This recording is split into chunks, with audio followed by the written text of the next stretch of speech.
اعوذ باللہ من الشیطان الرجیم، بسم اللہ الرحمن الرحیم، السلام علیکم ورحمۃ اللہ وبرکاتہ۔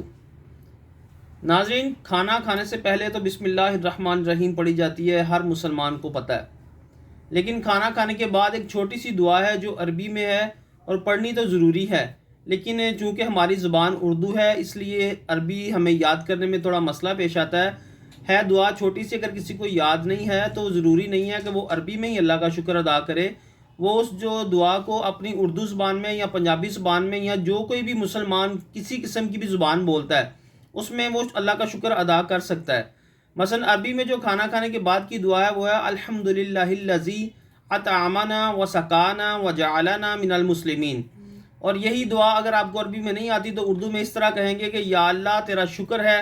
تو نے مجھے کھلایا پلایا مسلمان بنایا۔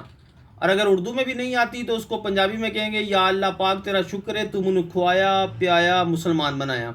اس کے علاوہ جتنی بھی دعائیں ہیں چھوٹی چھوٹی، اگر آپ کو عربی میں نہیں آتی تو آپ اس کا ترجمہ اپنی زبان، چاہے آپ کسی بھی ملک سے کسی زبان سے تعلق رکھتے ہیں، مسلمان ہیں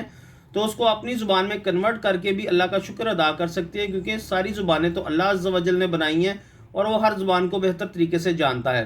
اسی طرح کے چھوٹے چھوٹے مسائل، چھوٹی چھوٹی دعائیں جاننے کے لیے میرا چینل سبسکرائب کریں اور ان ویڈیوز کو آگے شیئر کریں، تاکہ اگر کوئی بندہ بھی اس کے اوپر عمل کر لیتا ہے تو آپ کے لیے بھی یہ راہ نجات ہے اور میرے لیے بھی راہ نجات ہے۔ کاش کہ کسی کے دل میں اتر جائے میری بات۔ وما علینا الا البلاغ۔